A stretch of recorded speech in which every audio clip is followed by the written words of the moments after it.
I'll stop the share.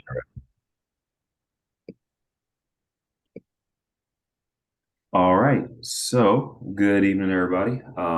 Those of you that were at my last talk, you'll probably know me, but I am Dr. Lance Bray, one of the board members for the Association of Black Family Medicine Physicians, which is the awesome group that you all are a part of. And tonight we're going to be speaking specifically about social media. How do we use it to our advantage? How do we use the media to our advantage? Not just to the benefit of ourselves, but also for our patients, our communities, so on and so forth. And then tonight, I have the pleasure of being joined by the great Dr. Mike Richardson of Family Medicine in Massachusetts. And I will definitely miss something from his impressive resume if I try to do the whole intro myself. So I will let Dr. Richardson introduce himself to y'all before we get things kicked off. Awesome. Thanks, Lance. So hi, guys. Nice to meet you. And Lance and Ryan, this is awesome that you're making this group. I've talked to the Mass AFP about trying to do something similar, but it's so hard because there's so few of us, and it's a lot of effort to get it going, so I appreciate it. But nice to meet you all. I'm assuming you guys are there. Your videos are off, so I'm gonna trust in you. But my name is Dr. Mike Richardson. I am the Vice President of the Massachusetts Academy of Family Physicians, and I am also the Director of Business Development and Strategy for a small private practice in the Boston area. And Lance asked me to join because of my experience in marketing and media. And I can give you a little bit about my background in that. So I kind of fell into it by accident. I've had a couple different media opportunities when I was in med school and in residency of like the programs I were in were like, hey, there's some news stations. Can you go talk to them? And I said, cool. And I winged it for the most part. But it wasn't until after residency where I joined a group called One Medical, which is now a national primary care group, where I was just at a orientation day in San Francisco, and I was talking to the other person of the marketing team who was also Black. And so we connected right away. She's like, hey, I got this magazine thing coming up. Do you want to speak for it? It's like, all right, cool. And so that's how it started. It was me acting as a medical expert for an online blog article. I think I was talking about natural ways to treat ADHD, stuff like that. And then one opportunity turned into two, then into three, then it turned into a video op, turned into an Instagram post. And that's when I started being essentially the poster boy for One Medical for a while. And I became the director. What was my final title? It was essentially the medical director of the marketing team. So I provided the clinical input for our marketing efforts, different ways that we can explore it. And I put my own twist on it as well, because they're promoting their brand, but I was also wanted to promote diversity and inclusion in medicine, because that's a narrative in our marketing efforts that we don't quite see. So that's how I put my spin in it. And I've done some more work, did a media and medicine course at Harvard as well. So I have my certificate in that. So I'm just very happy to be here. Thanks. And since Dr. Richardson mentioned kind of how he got into it, mine is much less glamorous. I got into the media because my wife, she watches a lot of vloggers on YouTube. And one day I came home, I'm like, what are you doing? Waste your time watching these kids just doing nothing stupid. And then she told me like, no, these kids are millionaires, and really put me on game about how just by having something to say and an interesting way of saying it, basically these high school dropouts are like multimillionaires. And for me, that really struck me because I'm like, dang, well, if these people can get folks to like buy whatever t-shirt or whatever sports drink or whatever, what could we do with medicine? So that really sent me down the rabbit hole on how do we become like medical influencers, but like in a good way, not necessarily encouraging people to go get BBLs or anything like that, but like actually putting out health information and motivating people to do stuff. And Dr. Walker has heard about this because she just had to hear all my crazy ideas for 4 years during residency when I first started going down this thing. But that's how I found Dr. Richardson, and really looked at him as a mentor on how do you craft your messages for this space. That kind of led into me kind of just playing around with stuff to when the COVID pandemic hit and they needed people to go out and speak to the communities. Me and my co-residents, we were there doing talks with, local groups and all to share on social media to get good information out there, combating all the false stuff that was going on. And then since I graduated residency and moved back to South Carolina, kind of parlayed that into writing. So now I write a regular health column for two newspapers here in South Carolina, one in my hometown and one in the town where I actually practice. But that being said, just from our backgrounds, kind of shows that you kind of just find yourself in this thing, right? And that's the beauty of social media. But for us to really get things started and get to the meat of everything, those of you students, residents, members that are here on the call, obviously you're interested in this in some reason. So I'm curious to hear from y'all. Why does the media matter? And you could just unmute and say, because there's no way I'm gonna be like parse through and see who raised their hand first. But why does the media matter? I think it could. Oh, hi, my name is Sharon. I'm a resident at Lawndale Christian Health Center in Chicago. And like, I think it just changes things, especially gives perspective to those who can't be heard. A lot of us, especially as Black physicians, we don't have the platform that other people have. And sometimes there's mixed messages out there that I just feel like patients come in with, and I'm just like, no, no, no, no, no. And I feel like it's the onus is on us to help change that. And that's the reason why, we've been given this opportunity. So we should just take a hold of it and do it. Yeah, so I'm hearing representation and then also just patient information. Winona has mentioned something similar in the chat. So definitely media is important because that's how we see what's going on, right? Like we're basically unicorns to so many people because when you look on the media, doctors don't look like us, right? And then also just information. I'll never forget, I had a patient during like the thick of the COVID pandemic that legit asked me if the vaccine would give him HIV. And I guess I kept a good poker face because he just kept giving me more information that he thought was right. And he got it off of something on TV. And I was like, okay, well, that shows how we just need a lot more control for local access channels. But also, like, no, you can't get HIV from the COVID vaccine, right? But what else does media do? And how else, like, what's another power it has besides informing and giving like representation of what things go on? It may or may not be the title of the talk tonight. Oh, leverage. Yeah, leverage, influence, right? Like, think about it. The clothes that you wore in high school, the way that we talk for the most part, it comes from somebody influencing us, right? And the reason that you can sit there and you can say that it doesn't matter if somebody is in Washington State or in Miami, Florida, they're probably influenced to wear the same things if they're into the same music and sports and all, is because of media. So even then, it's not just information about like hard subjects or like, basic objective science, but it really can help shape a lot of what people do. Like when my wife first kind of introduced me to the whole concept of like social media influencers, because I was just like a med student living under a rock and she was getting into all that. These are people that can influence folks to eat Tide Pods, for crying out loud, right? So we know that the media matters because it's a very strong force in our world, and with everything is all about how you use it.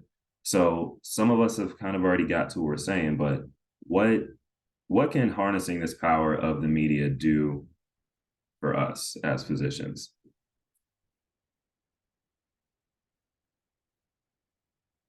As y'all just come up here and think, teach you how to get a bunch of likes or something on Facebook. I don't know. I think it goes back to what Nona was saying about how we can change the narrative.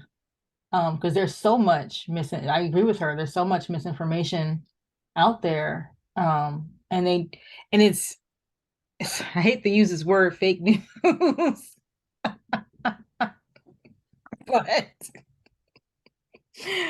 But yeah, I mean, like you said, the Tide Pods, like, come on. Well, yeah. So like, but so we know that we could get good information out there, but if something is going to work for us, it has to work with our goals, right? And so one thing I want y'all to think about as we go through messaging, branding, and all that stuff, as we talk about using the media, whether it's traditional media or social media to your influence, is what are your goals, right?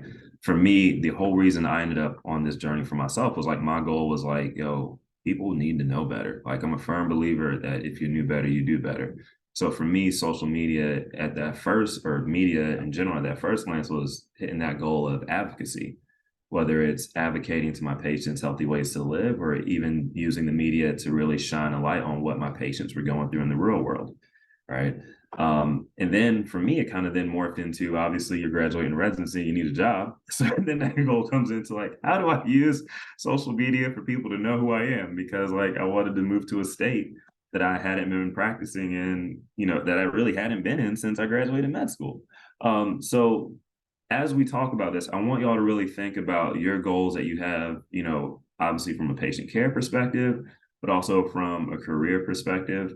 And think of like, how can the things that we're telling you help you harness this power of media, and not just to say, oh, I could do it to teach people, unless that's one of your goals, but also what other goals do you have? Like, for example, right now, I'm building my own direct primary care practice. So now my goal of harnessing the media goes a little bit into, okay, education, job, but also marketing myself and what makes me stand out from the competition, right? So that being said, I will turn things over to Dr. Richardson so he can kind of give us his expert opinion on messaging and how we can really leverage things in the media from his experience. Cool. And Lance, we should definitely catch up. I want to hear about your direct primary care practice for sure. So it's a whole thing, but yeah, we will. So, you know, we have a small group and I love making things practical. So I would love to hear from you of what is it that you guys want to do in social media or using media in general? And I would love to work with you to see how we can amplify your voice. So is anyone willing to share their dreams and hopes and aspirations of using the media or social media?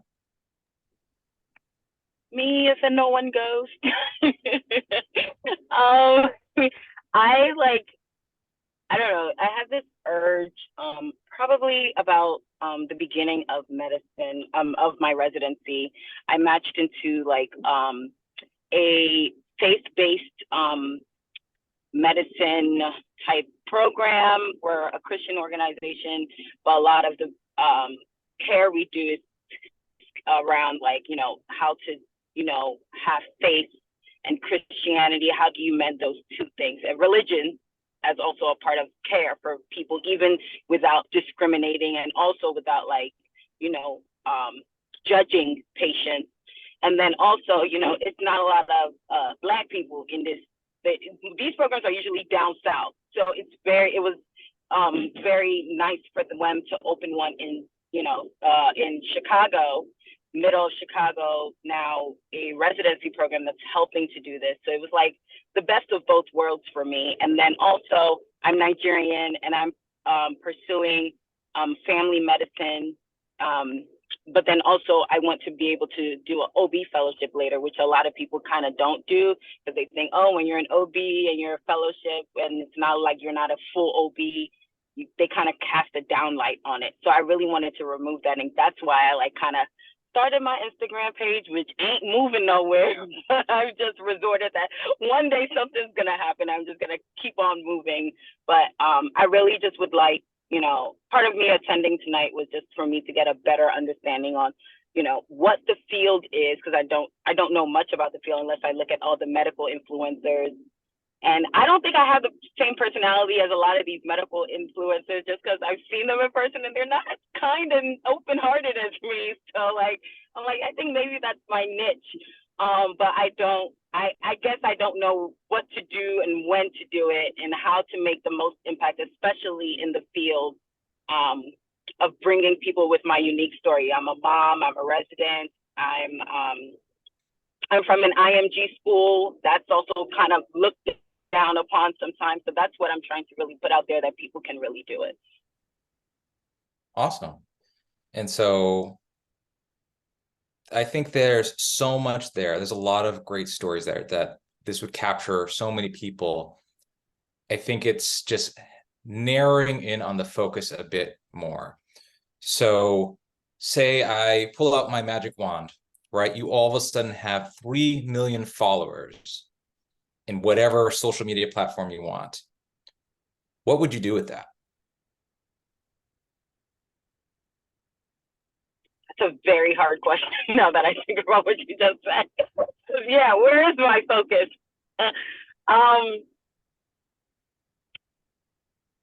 Why? You mean why would they follow me, or what do I want them to get from my page, kind of thing? Nope, they follow you. You got 3 million followers. Okay.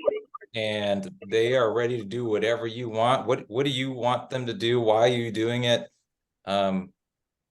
What's the goal? You got the followers, now what? To have them know more about like medical things, like being a medical. I don't know. I don't know the answer to that question. Let me just be honest. Okay.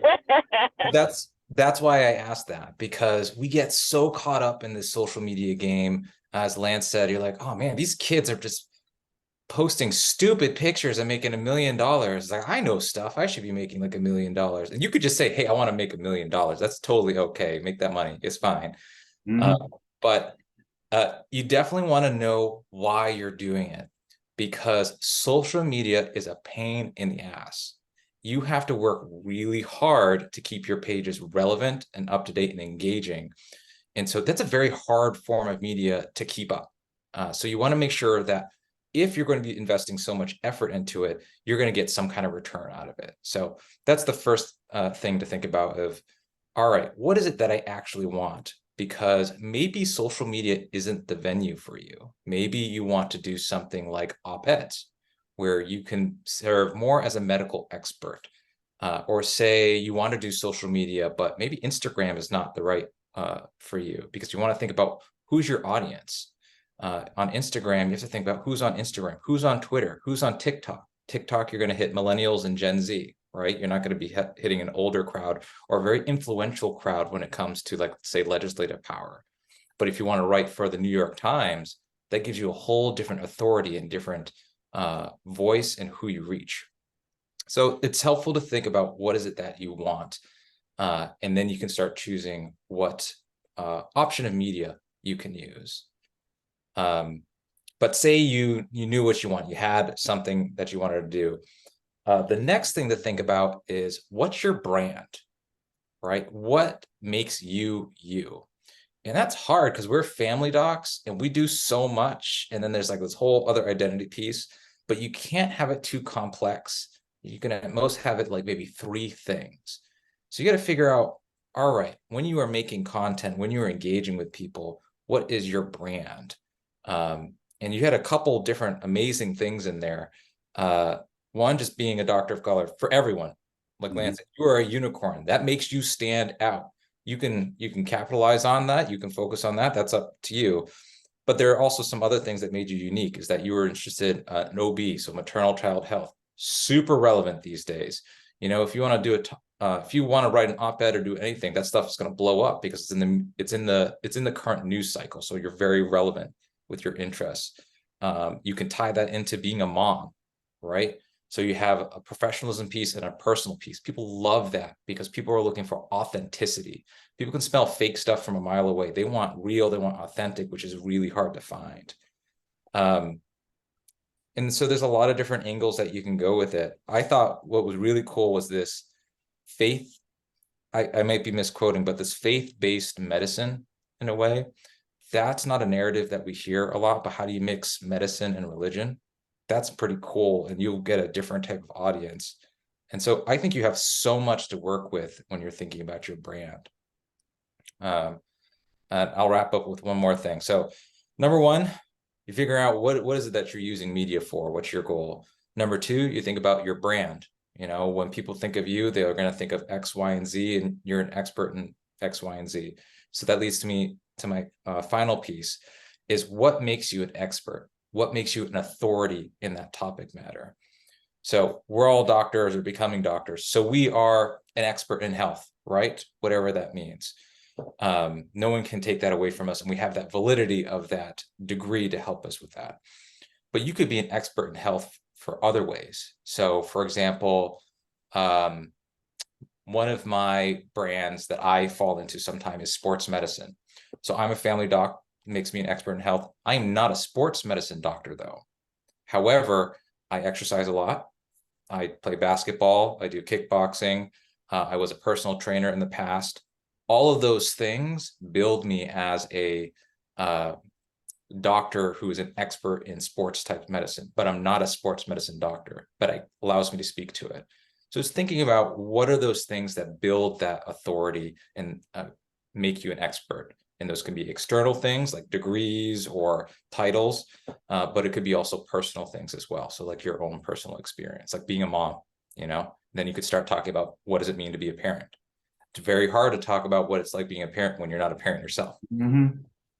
So, but that hit pretty hard with Lance. Like, this is what you do with your kids. You got kids? No, not at all. Yeah. So yeah, and that doesn't even make you an expert in kids per se. Just being a parent doesn't make you like the know-all be-all about parenting. So you got to be careful with your voice and your message, but it gives that perception of authenticity, that perception of authority. So recap, know what you're doing, figure out your brand, and why are you an expert? What gives you authority? Thank you. And to that bit about being an expert, because I catch this a lot, whether it's mentoring or doing ABFMP stuff. I know that we all come from this like very structured, rigid academic background to where like none of us is going to kick in the door at a cardiologist office and be like, let me tell you about the management of advanced like NYHC state class 4 heart failure, right? They're like, get out, right? So we're used to being in this space where you have to have the certificate or the fellowship or the degree to say something and be an expert. But I need us all to remember that when it comes to the media, nobody cares about that, right? Like, and I'm not talking about any politician in general, but how many politicians out there just get up and just start saying stuff about the military or medicine, and those of us that like are in medicine are just like, that's not how the human body works. Like, what are you talking about, right? But yet that person could get thousands of people to vote for them. Now, I'm not saying to go out there and just be reckless and just say, well, I'm a doctor, so you got to trust me on this. But just understand that every time a patient sees you, to them, you're the expert. You don't even know what they're going to ask you yet. But like somebody walks in the office and they're looking at Dr. Richardson, like he has no idea what I'm about to say for my chief complaint if he ain't looked at the notes yet. But in my mind, I'm like, that guy's an expert and I came here to talk to him about whatever it is that's bugging me. So like don't be afraid to empower yourself, because you literally work a job to where every day at least 10 people see you as an expert in something. So you might as well just lean into it and have some fun with it. So with that, what I kind of want to speak a little bit on as well is just dive a little bit deeper into branding. Branding is something that, in my experience, I first started hearing about when I was like in pipeline programs, like before med school. But that was more just like, how to not have your future med school see you like with the red Solo cup in your hand at like the homecoming party, and then you don't get in, right? But now, but in this context, branding it, it's so much more, right? Because it's kind of like your virtual reputation, right? Like, I'm gonna just throw out a couple brands, and I just want y'all to tell me what you think about Nike. What words are y'all thinking? Jordan shoes. Shoes, running, like, active. I don't know. Like I'm a runner. Yeah. So when I hear Nike, I'm like, just going. I'm fast, right? So that's Nike's brand. If I say Apple, what are you thinking of? Electronics. So many years. Phones, iPads. blow my phone down after 1 year. Maybe not the best thing for Apple. So Apple is working their branding, right? But what they want you to think is probably something more like, oh, trendy, hip, right? Like you don't picture like a 95-year-old person with like an iPhone. You think of who has an iPhone, you're thinking like somebody around our age or whatever, probably wearing the Nikes and like listening to the latest stuff. So, but that's something that they crafted over time to become what they wanted to be known as. And Apple obviously has dropped the ball a bit, so they got some work to do, but Nike's doing just fine, right? I say Disney, what are y'all thinking of? Magic. Yes, magic, fun, you love it. You might be a grown behind adult, but you get at Disney World and you're just a kid again because they got you from the start, right? So what I want y'all to think about, just to piggyback off what Dr. Richardson was saying, but when your patients think of you, what do you want them to think about, right? Like, what is your brand as a physician? And to give y'all time to think of it, when I think of me, it's like when my patients think of me, I want them to think of Dr. Bray's with me. Like that, like he's with me right there side by side. I don't care what's going on. He's with me. He can explain it in a way I understand. Like, it's like having a doctor in the family. So that's my brand. And I'll show y'all some of my social media pages in a bit to see kind of how I go through that. But I'm curious for y'all, what do you want your patients to think of you? And why they would tell their friends that they need to see you as opposed to the other guy or girl their friend is seeing. Maybe like someone like relatable. Like I feel like that's a big difference I see with social media docs and like docs who aren't on social media, because I feel like they have more trust with their like followers. Mm-hmm. And what is it, Sam, that you would say makes you different from other family doctors? Honestly, I think I'm relatable, not to use the same word, but yeah, I think I have a way to kind of break down barriers with people pretty quickly. Like I've been told when I talk to people, they think that they've known me for a while. Mm-hmm. That's awesome. So you have, that's what I call your secret doctor superpower. I always say everyone has like a secret doctor superpower, and yours is people just feel instantly comfortable with you. Mine is like the world is burning, but apparently patients are just like calm when I walk in, and I can convince people not to leave the hospital. It's just my little superpower. I know that Dr. Walker's, hers is that like kind of similar to yours. Like you just feel like you know this person and you can tell Ryan everything, which is great for her line of work, right? So when you guys are really thinking of kind of what your brand is, that will be my two things to say. What do you want your patients to think of you? And what is your doctor superpower, right? So for me, like I said, my brand is I want my patients to feel like if they're my patients, like having a doctor in the family, somebody they can approach is always going to be real with them and is always acting in their best interest out of love. And then at the same time, I know my doctor superpower is being cool under pressure. So for me, that all goes into like, I'm not going to sit here and feed into this thing that you might see on some, medical pages or TV shows like, medicine is crazy, this or that. What we do is hard, but I'm living my dream, y'all. So what I got to stress about, And that's kind of what goes into me and what I do. Anybody else want to speak to kind of, as we're saying those things, what you feel like your brand is? I feel like I want to be known as the doctor that takes the time to explain things and doesn't take for granted that a patient, when I go talking about procedure and I try not to use those high level words and that they don't take for granted that a patient understands or gets it. And I think it's especially, I've seen my parents go through the medical system at their age, like my father's in his 80s. And a lot of times they come home with these instructions and like for example, my dad started dialysis and they just, all they did was they sent him home with a lidocaine tube and told him to put it on.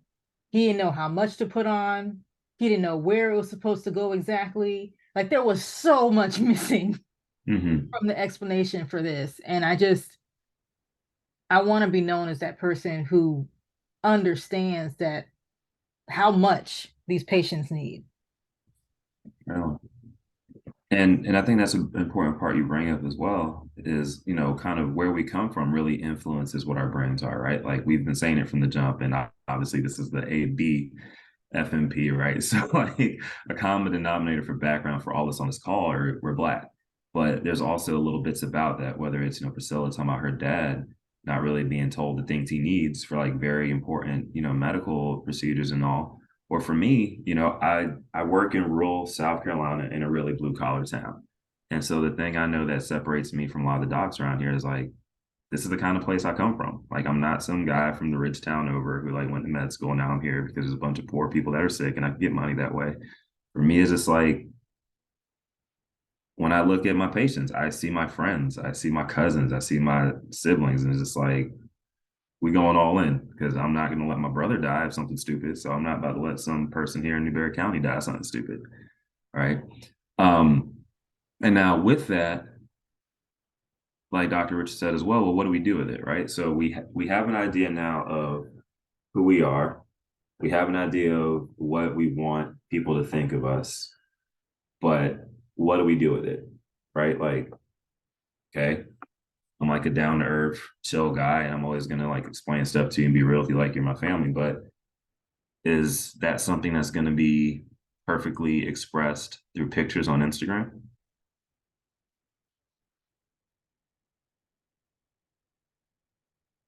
Or is that something that might be a little bit better with like ADD friendly, like 20-second TikToks?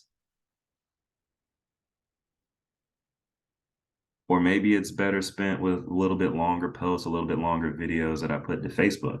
And, when you think of who do we mostly see in rural family medicine, it's older people. So like really, probably the most bang for my buck, and I tell y'all this is where I do get the most bang for my buck, is I go on Facebook. I'm your grandma's favorite doctor, basically. And that's how it works. So you really have to think of your message and what you're doing. Sean, with you doing family medicine with OB, that kind of gears you to a lot of women who are about to give birth, right? So Facebook is like a good catch-all for everybody, right? Well, maybe not so much TikTok, but maybe Instagram is a little bit more suited when you think of that demographic, or even Twitter and things. If you're somebody where comedy is your thing, like Twitter is just the perfect place for comedy. I just get bored and sometimes go on there just with popcorn to laugh. So as we think of that, I'm curious, have any of you, because I know we have a couple members in the association who are on social media, but do any of you on the call, have y'all dabbled any with the content creation? I know Sean talked about, she has her Instagram. Any of you, have y'all done anything else?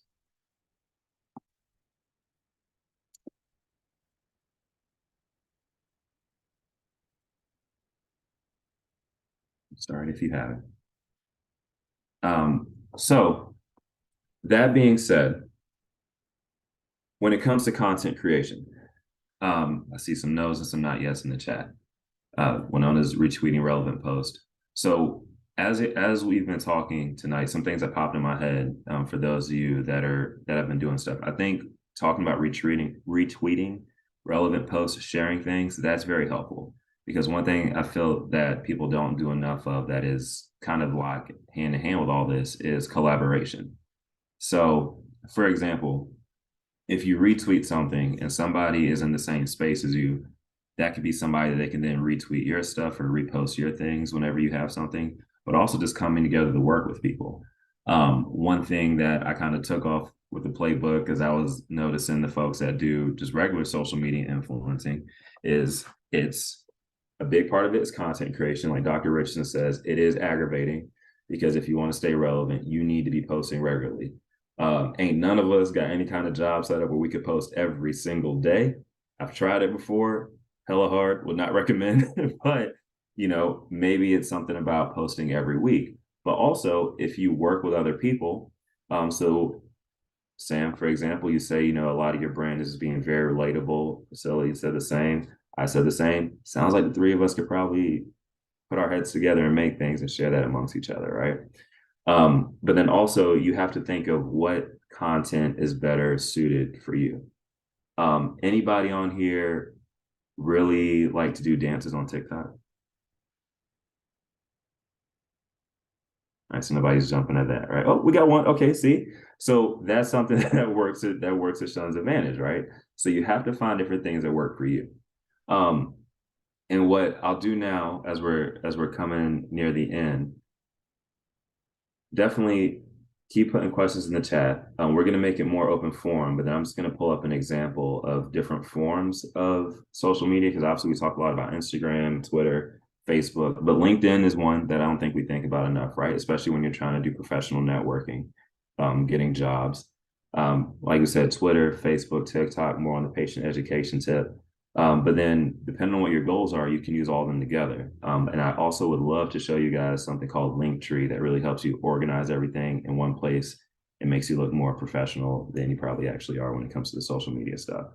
But as I get those loaded up and hopefully don't get into too big a fight with the screen share, any questions y'all have for any of us?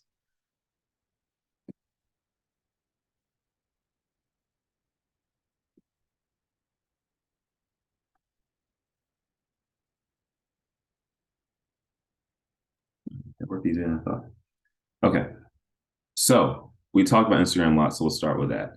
For me, my wife is a picture person, so I honestly don't want to be on Instagram, but she forces me to do these photos and things, so I guess I'll be on there. But again, think of the things we spoke about tonight, right? As I mentioned to y'all earlier, my messaging and my brand is really about education, relatability, and making medicine not seem like something that only superhumans can do. Because like I tell everybody, I could turn a plumber into a cardiologist in like 2 days. It's not that hard.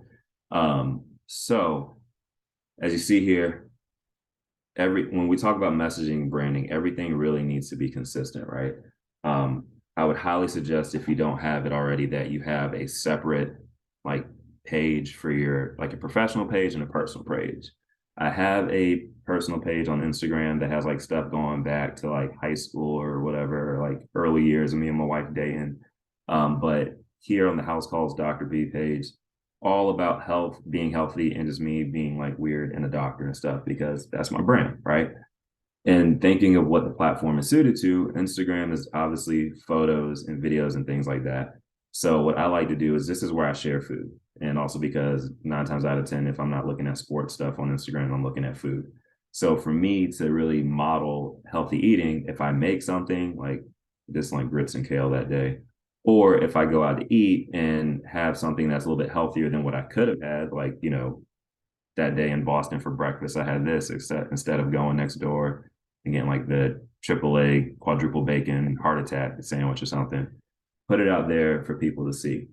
One thing I also like to do with my page, especially now that I'm kind of doing this shift to where I'm having to promote my own practice, is when I run into other small businesses that are active on social media, I like to share their stuff. So this is from my favorite coffee shop here in town. And I don't mind doing things for them because they've already, you know, kind of mentioned that whenever I need to do like public facing events for education to the community, they don't mind me using their coffee house space. That being said, it's kind of breaking down the anatomy of a post. Don't forget your hashtags, right?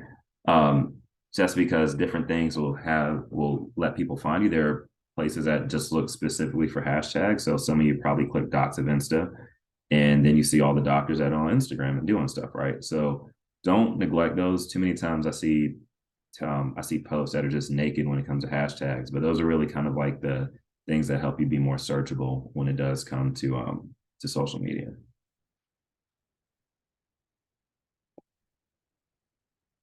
So I see Priscilla asked a question: do I follow everyone that follows me? Yes and no. For the most part, yeah, but a lot of times you just get like weird things that follow you. Like, I mean, we all know sometimes you get those spam accounts that add you to like a weird group chat on Twitter, but on Instagram especially, I had somebody. So after I posted this, actually, which, okay, I'm a food snob. This is not my best work, right? But yeah, these people here. So they liked it. They followed me, and then they're like, ooh, at food brand, which, like, when you look into that page, it's like a bunch of random stuff. It doesn't really seem like anything that's super promoting, but just always keep your head on the swivel and know that there's scammers out there, right? And you never know kind of what you're getting yourself into when you work with people online. So that's the other thing I would say, and why I don't necessarily say I just blindly follow back whoever follows me, is because I am not trying to end up in some situation one day where, you know, maybe I'm about to become that writer for the New York Post or something after doing my little local papers thing, and then they find out that I did some kind of weird collab with some weird food thing that's actually teaching people, like, I don't know, how to eat something crazy. So that's Instagram. One thing I do like about Instagram as well is that you can do stories. So again, for me, like I said, part of my brand is showing people what the doctor's life is about. I did a story one day just kind of following me when I was on like a 24, just going through what we do, and you know how it's, I was to my wife, it is not like Grey's Anatomy. Do not worry about me and the nurses. This one here is from when I did a health fair. And then this was another one where I was just going for a run by day and just saying lead by example, right? Like, I'm not just going to tell you, hey, you need to eat right and get in shape. You look at my page and you can see right there, this is what I do. Like, that's me.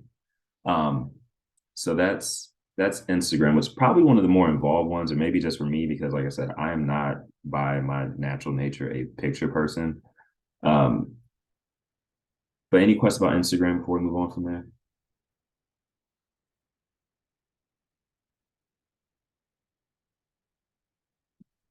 Okay. Instagram, probably naturally from there, it's to flow into Facebook, just because the two are owned by Meta, which is very nice. So you can actually, once you do set these up, so get you a professional page separate from your personal, and then make sure you link them together. because when you link them together, then you can also put content out at the same time. So for my articles or whatnot, I actually kind of time it. If I know it's coming out, like this one I set to release that day. That's actually my wife's birthday. So I definitely didn't post it that day because we were like on vacation somewhere. But you can time it to where if you do have things that you could put out pretty regularly, you always know that like at Wednesday at 6 p.m., which is like kind of prime time when everybody's off of work and on social media, that's when your stuff could get out there. Because that's another mistake you don't want to make, is you don't want to post something and you're on nights and you're a resident and you post it at 3 a.m. Nobody's going to see it at 3 a.m. except for people that probably should be asleep, right? And then it could easily get buried the next morning when other people are starting to post stuff. So again, like I said, because they're linked together, you'll see posts here that are very similar to the Instagram.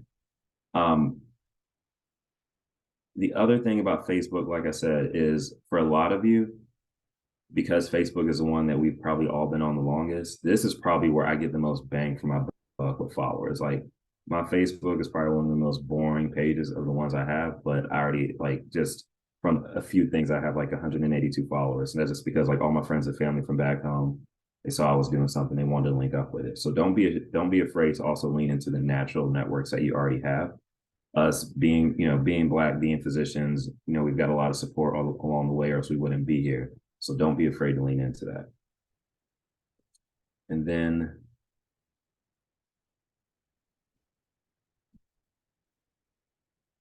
Twitter, pretty self-explanatory. It's not too much, you can do videos and stuff. But the one thing I want to point out here is consistency.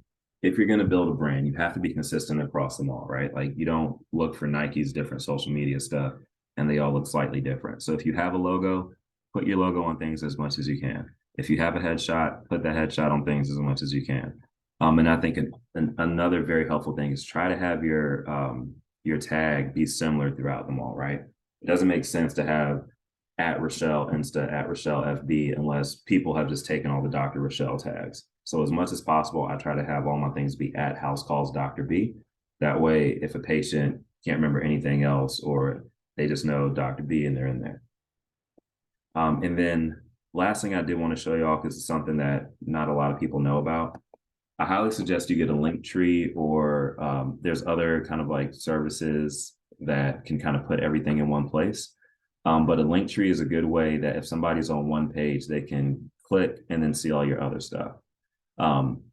So for example, my Linktree it's kind of like almost like a digital business card, right? Like has kind of all about me. You can get a QR code. So when I do health fairs, I put a QR code up on the board sometimes so people can see stuff, but it automatically links you to my Twitter, my TikTok, my Instagram, even my professional email if you want anything. And then I always put like my latest articles at the top that I wrote for the paper, and then links into everything else. What I do like about Linktree is it's also free until you upgrade to the Pro. I haven't really hit the wall where I feel like I need Pro yet. But then it also gives you like basic analytics. Like here, this article at this point is a few weeks old, so the clicks obviously are on a downtrend. But you can also see kind of what's getting you the most bang for your buck with your different things. Like apparently my Instagram is the most popular in the time frame that it's measuring off of this most recently, right? But I can show y'all my stuff all day. The most important thing, like Dr. Richard was saying, is what are you going to do with it, right? Because that's what my stuff looks like, but that's me. You ain't me. So what are you going to do? And that's what I want all of you to think of going from this, kind of what makes you different, and just don't be afraid. Don't be afraid at all. Like I said, I'm not someone who likes to do pictures. I like to talk, as I'm sure you can all tell, but like, I'm just not really one to always post everything about my life. So like my personal pages are like mad bare. But for me, it was, people need to know what's going on. People need to get the right information because there's too many people out there doing lies. And so I just do it. And you try and you might fail, you keep going. Even some of the most popular content creators now, when you go on YouTube and Instagram and stuff, if you go back to a couple of years, it's like a totally different person. But the main thing is that they started. So that's the biggest thing I could give for all of you. Some folks have already started sharing their tags in the chat. So this will also be a great time just for networking and potential collaboration for everyone to put their stuff in the chat, follow each other. And that's really all I got. And we'll just open up in these last 10 minutes to questions or comments, concerns, anything. I have a couple of questions. Thank you so much. So one was, you mentioned like collaborating with people with similar interests, and I was just wondering like how you recommend going about that. Like, do you recommend just like reaching out like via social media? And then my second question is, since social media like puts you in such a vulnerable space, like, are you ever afraid of like being challenged, like not just from like spam accounts or even like your employer, people who just like flat out disagree with you? Like, how do you engage with them if you do at all? Yeah, I only smile because I I fought in the great Facebook wars of the 2010s.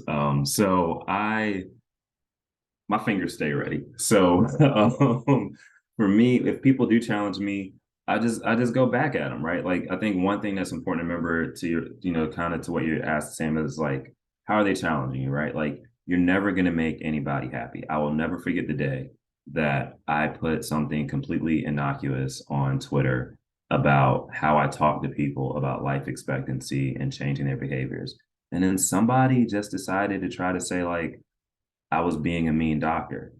And I was like, I really don't see how, just using objective data, like, never stoop to like the internet trolls level and like insult them back or anything like that. But for me, I was just like, hey, sorry you feel that way. But by the end of it, the thing is like, if I'm objective and I'm true and I'm real, there's not much else I can do for you. Sorry. And by the end of that exchange, that person ended up looking crazier. And then for folks who probably believe in whatever she was trying to say, they're probably like, yeah, the Dr. Brace on me. But guess what? I don't care because those people don't come to my office. And if there's anybody here in town that feels that way, good thing there's more than one doctor here in the town, right? So if you're gonna be yourself, like you just have to be ready to be unapologetically yourself, right? Because it could get to something. I could do a post and somebody might see my little locks, and I like to sneak in some hip hop music in the background every now and then and be like, this is unprofessional as a doctor. And then again, my thought is, if you don't want a doctor that is in a hip hop head, then don't come see Dr. Bray. It's that simple. And so when you are doing that, I think it's just about like it's like high school all over again, y'all. If you know that you're being yourself, at the end of the day, it just is what it is. Not everybody's gonna like you, so what? And yeah, you might not get those likes and those followers as quick as possible, but authenticity is always going to win. Like Dr. Richard said, people can smell the fake stuff. So just keep being you. And it might take a while, but eventually the people that you're going to connect with, they're going to be there. And that's really how it goes. One thing I would add, to find like-minded people. I'm going to drop a link in the chat. I want everyone at some point when they become an attending, I don't think you can do it as a med student or resident, to go to NCCL as part of the AAFP. So NCCL, also called NICL, is where all the constituency groups, part of the American Academy of Family Physicians, go. So that's women, minorities, international grads, LGBT, and one other. I'm forgetting the other one. New attending. New physicians, yes. And new is considered within 7 years of graduating from residency.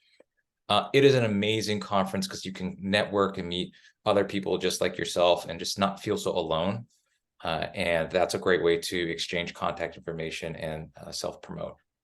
Yeah, and then to the other part of your question about like what does collaboration look like, that's where kind of the creativity comes in.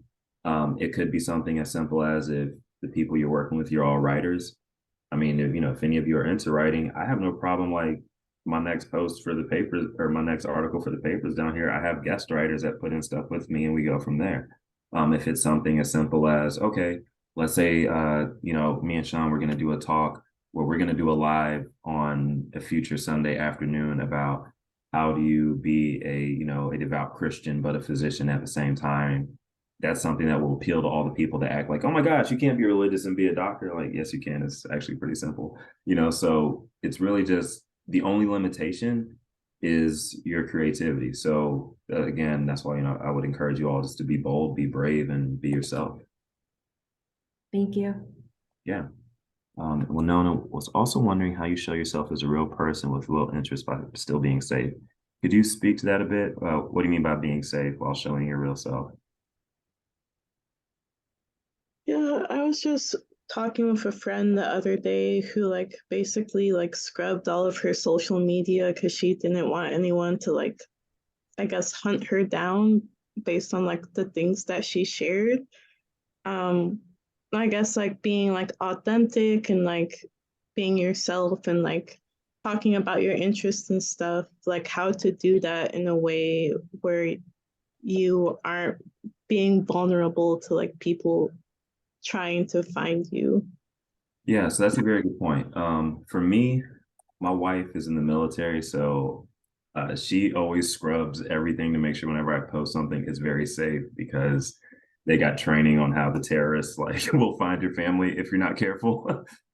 So there is a way to do it. I think a lot of it is, or honestly, if we think of the past couple rappers that have been killed in recent years, it's because like you don't post about your brand new watch with like your Airbnb address in the back or something, right? So definitely whenever you're creating your content, just be careful about identifying things. Be careful about like putting location tags on your posts on Instagram, for example, because if I'm not careful, I could do like a little Instagram reel from here in our office, and then without thinking about it, realize that after I posted it, it says like in Newberry, South Carolina. And then if somebody was really crazy enough, I mean, all you gotta do is do Dr. Lance Bray, Newberry, South Carolina. It's not that hard to find me.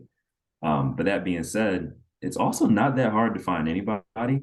So there is a certain level of, just kind of like risk mitigation when it comes to this, and thinking of kind of what it is you're saying. And everyone feels different about this. But like for me, I tend to be pretty outspoken on a lot of things. The folks on the call that know me personally, that's just who Lance is. And so for me, I know I say some things sometimes that people might not like. And I know that it's a crazy world where people might do something stupid. But for me personally, I'm like, okay, you'll see how crazy I can be back, right? Like it's South Carolina. You don't roll up on anybody's house like trying to hurt nobody and not thinking that they're not armed themselves. But it's really just kind of understanding, where do you feel comfortable, right? Like my wife, she is not one to argue with people online. She is not one when people are like, oh my gosh, I can't believe you said that thing about police brutality, for her to like give a point, because she's just not a confrontational person. Me, on the other hand, I'm like, oh no, we're gonna talk about it. And we're gonna talk about how systemic racism is slowly destroying the country. So you just have to kind of find what's that middle ground for you. Does that answer your question? And then also just being smart about what things you are sharing. Yes, thank you. Yeah, to echo that, be careful, put on social media stuff that you are proud of, that you will be proud of a decade from now, because once it's up there, it's there forever. And be safe, because you want to be careful because you don't want to face retaliation. So for example, I have to be very careful of how much identifying stuff I put out, because I'm not usually talking about controversial stuff. But however, my wife is part of the Anti-Racist Center with Ibram Kendi, and he regularly gets death threats. And my wife just needs to post anything about race, and then the death threats go to her. And so it's not too hard to find out that we're married, go onto my posts and say, oh, look, he has kids, he lives in this general area, and people can find us pretty easily. So it's just being careful in that regard. But at the same time, you don't want to live in fear because of crazy wackos. I mean, they're going to be everywhere, right? A more practical thing to be concerned about is, so Lance can be a little bit more forward because he's about to open his own business. So he is the boss. Oh, yes. I'm like professionally untouchable in a sense. Exactly. For any of you in school, about to be in residency, or about to be part of any organization, your voice is not your own. Anytime you post anything in the media, you are going to be associated with whatever organization that you're a part of. And so you don't want to put yourself in a situation where you post something on social media and then your own organization goes after you. So make sure you're well informed about your school or your organization's rules on media posting before you start putting anything out there. And to that point too, again, I'm the kind of guy, I say what I say and it just is what it is. But also you got to be smart, and maybe this gets into more into like more of an advocacy specific type topic here, but it's chess, not checkers, right? So it might be something that you feel really strongly about. Like, I went to a military college, went to medical school in the South, and then we were like part of the fairly qualified health center in residency. So for like a good solid 10 plus years of my life, I really couldn't say all the things I wanted to say on social media for different reasons. But also you have to be able to pick your battles, right? Like I have no problem talking, like exchanging in conversation with someone on the internet in a controlled manner about a difference of opinion. But if somebody gets to the point where they're trying to say like, oh, you're some like socialist, communist, crazy person or whatever, and like going down the whack job route, the smart move is not for me to follow down there and then yell at them about how racist they are, right? So be careful with what you're saying. Know what your your employer or your school's policies are, but at the same time, like be smart and realize that you don't have to win every shouting match on the internet, because you don't. Because those people probably don't even vote anyways. Cool. Well, unless anyone else wants to hang around, that's all we have for y'all tonight. So I hope this was helpful. And I hope y'all continue, take advantage of your membership here with the AVFMP, because we're just trying to put everybody up to that next level.